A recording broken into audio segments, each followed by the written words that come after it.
আমি আজকে আপনাদের কাছে ভোটের জন্য আসছি। দিবেন তো আমাকে?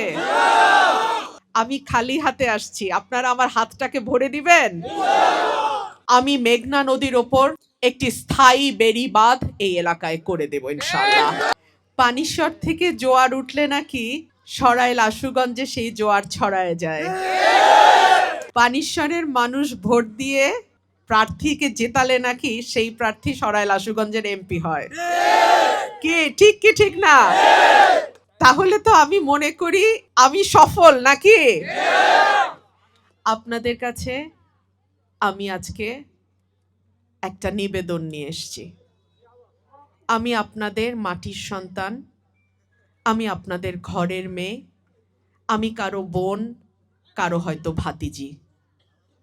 আমি আপনাদের কাছে আজকে একটা নিবেদন করি।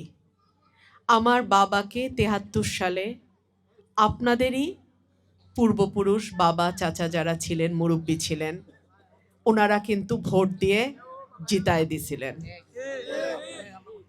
২৬ ফেব্রুয়ারিতে যে নির্বাচনটা হবে, আমি আজকে আপনাদের কাছে ভোটের জন্য আসছি। দিবেন তো আমাকে?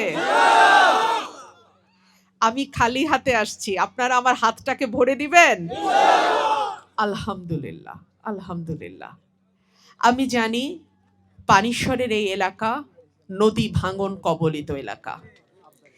এই এলাকায় একটা বেড়ি বাঁধ এবং নদীর ভাঙন প্রতিরোধে যা যা করা দরকার সেটার একটা দাবি আপনাদের আছে। আল্লাহ যদি আমাকে কবুল করেন, আপনাদের সকলের ভোটে আল্লাহ যদি আমার দিকে তাকান, আমাকে সংসদ সদস্য নির্বাচিত করেন, আমি মেঘনা নদীর ওপর একটি স্থায়ী বেড়ি বাঁধ এই এলাকায় করে দেব ইনশাআল্লাহ।